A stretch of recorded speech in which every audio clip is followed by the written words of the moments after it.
मैं हूं रोहित जुगलान, आप स्पोर्ट्स आवर देख रहे हैं। हम बात करेंगे आज एक ऐसे सितारे की जिसे अगर मैं सिर्फ पाकिस्तान तक सीमित कर दूं तो यह मेरी मूर्खता होगी। इसलिए हम आज बात करेंगे वर्ल्ड क्रिकेट में एंट्री लेने वाले एक ऐसे उभरते सुपरस्टार की जिसका नाम है सऊद शकील, और जिसको लेकर के चर्चा इस वक्त पर हर ओर है। ऐसा क्यों हो रहा है और इसके पीछे क्या कारण है, इसको लेकर के बात करेंगे, क्योंकि दुनिया में इस वक्त पर बहुत सारे यंग क्रिकेटर्स की चर्चा हो रही है। भारत से शुभमन गिल हो गए, हैरी ब्रूक का नाम हम इंग्लैंड से सुनते हैं। इसके अलावा भी अगर आप दुनिया की क्रिकेट को देखेंगे तो बहुत सारे ऐसे नाम निकलकर सामने आते हैं जिनको लेकर आप बोलेंगे यार आने वाले समय में ये क्रिकेटर्स जो है वो बेहतर कर सकते हैं।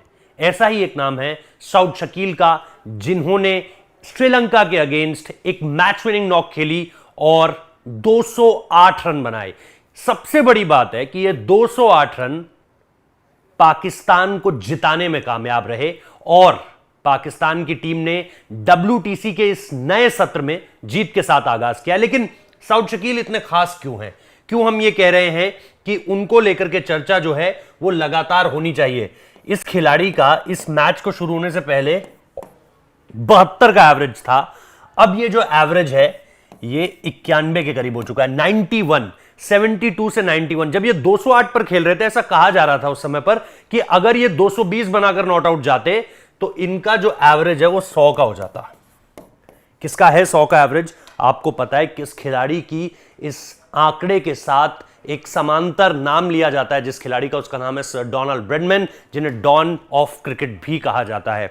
सऊद शकील के ये आंकड़े यहीं तक सीमित नहीं रहते। मैं आपको इनके डेब्यू की तरफ ले जाना चाहूंगा, क्योंकि 5वें मैच में अपने करियर का पहला शतक लगाते हैं और 6ठे मैच में अपने करियर का दोहरा शतक लगा देते हैं। लेकिन इन सब के बीच कुछ ऐसी चीजें हैं जिसको लेकर के आप ये कहोगे कि 94 रन भी बनाए तब क्यों चर्चा नहीं हुई, 125 भी बनाए तब क्यों चर्चा नहीं हुई। देखिए, जब 94 बनाए तो पाकिस्तान की टीम हार गई। जब 125 बनाए बहुत दमदार पारी थी, लेकिन सेकेंड इनिंग्स में इन्हीं की टीम के और कराची से ही हेल करने वाले सरफराज की पारी आ जाती है और वहां पर जो है टेस्ट मैच ड्रॉ हो जाता है और हर कोई सरफराज के चर्चे करने लगता है। लेकिन वहां पर सऊद शकील एक बहुत इंपॉर्टेंट फैक्टर थे। इन दोनों पारियों की एक खास बात और थी, एक में उनका स्ट्राइक रेट 36 का था और एक में 21 का। अमूमन तौर पर जब आप इस तरह के स्ट्राइक रेट को देखते हो, आप ये कहते हो कि एक ऐसा खिलाड़ी आया है जो टेस्ट क्रिकेट के लिए स्पेशल है, जो इस खेल को इस खेल की तरह खेलना जानता है। वरना आज की तारीख में हम जानते हैं कि लोग सिर्फ आते हैं, बल्ला चलाते हैं, तेजी से रन बनाना चाहते हैं, जिसमें कोई खामी नहीं है। लेकिन टेस्ट क्रिकेट की एक खूबसूरती उस अंदाज में भी है जिस अंदाज को सऊद शकील की बल्लेबाजी में हमने गॉल के मैदान पर देखा था, या गॉल के मैदान से पहले भी देखा था। इस स्ट्राइक रेट में कोई बुराई नहीं है, लेकिन आज की दुनिया एक तेज क्रिकेट की तरफ बढ़ रही है।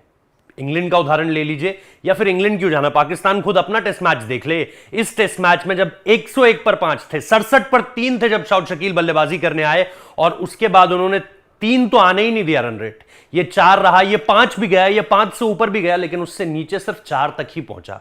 ये एक नया अंदाज था बल्लेबाजी करने का। अमूमन तौर पर अगर आप देखेंगे कि 125 रन की पारी अगर मैं आपको बताऊं तो 341 गेंदों पर आई थी सऊद शकील की। 125 रन जो उन्होंने बनाए थे वो 341 रन लिए उसे बनाने के लिए, लेकिन आज 361 रन लिए, मतलब इस टेस्ट मैच में, और बना डाले 208 नाबाद। 57 का स्ट्राइक रेट है। तो वो खिलाड़ी जिसको लेकर के ये बात होती थी कि सिर्फ इन स्ट्राइक रेट्स को लेकर के, कई बार मैंने सुना कई जगह पर इन सारी की सारी चीजों को, पाकिस्तान के पत्रकारों से भी मैंने, जर्नलिस्ट जो सहाफी होते हैं वहां पर, उनसे भी ये बात सुनी, but he proved everyone wrong. जिस तरह की पारी सऊद शकील ने खेली है वो आज की जरूरत भी है, लेकिन उस जरूरत के साथ उन्होंने अपनी बल्लेबाजी में जिस तरह के शॉट्स खेले, उन्होंने जयसूर्या को जिस तरीके से टैकल किया, बाबर आजम को परेशानी हुई जयसूर्या को खेलने में और दोनों बार उनका विकेट भी लिया। पिछले दौरे का भी एक विकेट लगातार सोशल मीडिया पर चलता रहता है। लेकिन सऊद शकील ने उस गेंद को, या उनकी फेंकी हर गेंद को बहुत अच्छे तरीके से खेला। वो अगर आगे ज्यादा गेंद डालते थे तो सऊद शकील 2 कदम आगे निकाल कर रन बनाते थे। वो अगर लेंथ को पीछे खींचता था वो बैकफुट पर जाते थे और रन बनाते थे। ये खूबी थी। दूसरी तरफ आगा सलमान स्वीप कर रहे थे। रन्स लगातार बनते जा रहे थे। और मैं इसमें बिल्कुल आगा सलमान को भी लाना चाहूंगा, जिस तरीके से उनकी बल्लेबाजी हुई, साउद शकील और वो एक दूसरे को कॉम्प्लीमेंट कर रहे थे। They were complimenting each other, they were hunting in pairs, जैसे आप कहते हो। अमूमन तौर पर बॉलर्स के लिए ये बातें यूज की जाती है, लेकिन यहां पर ये बल्लेबाज भी इस तरीके से कर रहे थे। इसके अलावा अगर आप देखेंगे तो यहां पर 57 के स्ट्राइक रेट से अमूमन तौर पर अगर आप इस पारी को थोड़ा सा ब्रेक करेंगे अगर आप, तो 33 रन जो बने, उनके जो 33 रन बने वो 53 गेंद पर आए। उसके बाद जो 50 आया वो आया 69 बॉल पर, और 64 रन उनके थे 82 बॉल पर। ये कौन सा साउद शकील है भाई? ये वही साउद शकील है क्या जिसने अमूमन तौर पर अगर आप देखो ये 94 रन बनाए, ये 125 रन बनाए, ये कहीं 21 के स्ट्राइक रेट से आ रहे हैं, कहीं 36 के स्ट्राइक रेट से आ रहे हैं। एक बहुत बड़ा कारण उनका इन सारी चीजों के पीछे यह भी था कि लोग स्ट्राइक रेट को लेकर के बात कर रहे थे, क्या साउद शकील को तेज खेलना चाहिए। यहां पर आकर सारे जवाब मिले। 208 रन 101 पर 5 होने के बाद साउद शकील ने बनाए, और फिर दुनिया जो है उनके आंकड़ों को देख रही है। क्योंकि जैसा मैंने आपको सबसे पहले बताया, जब उस खिलाड़ी ने अब तक 5 अर्धशतक लगा चुका है, 6 ही टेस्ट मैच खेले, 6 टेस्ट मैच में आप देखोगे 5 अर्धशतक आ चुके हैं ऑलरेडी, 1 शतक आ चुका है, 1 दोहरा शतक आ चुका है।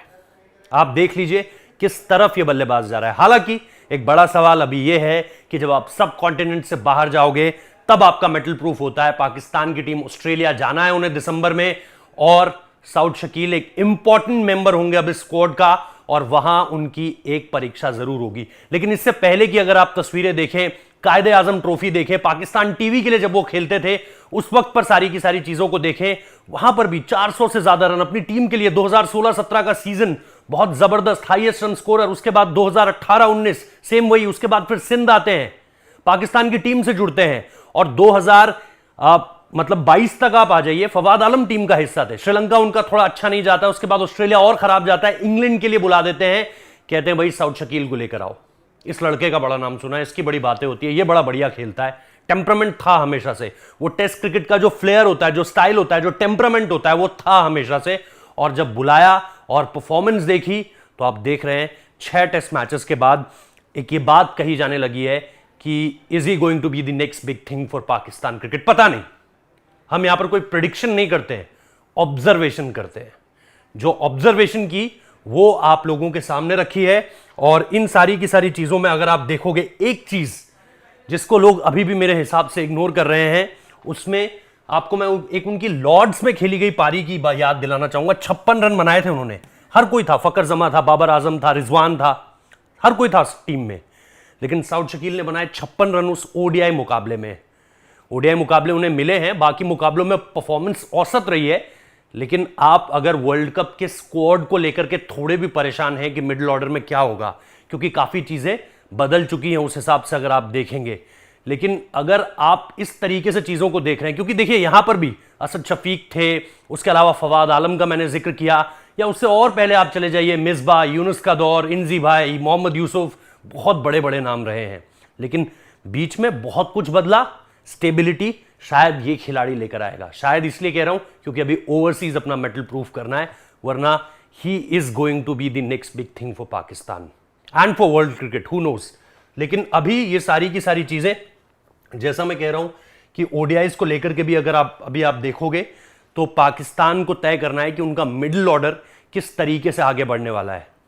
तो अगर आपको एक ऐसा खिलाड़ी चाहिए जो एक मिक्सचर है, जिसके पास अटैक करने की क्षमता भी है, जो स्पिन बहुत अच्छी खेलता है, याद रखिए सब कॉन्टिनेंट में वर्ल्ड कप है, और फास्ट बॉलिंग को तो बढ़िया ही टैकल करता है, और इसके साथ साथ इनिंग्स बिल्ड भी करना जानता है, अटैक भी करना जानता है, he is the right choice.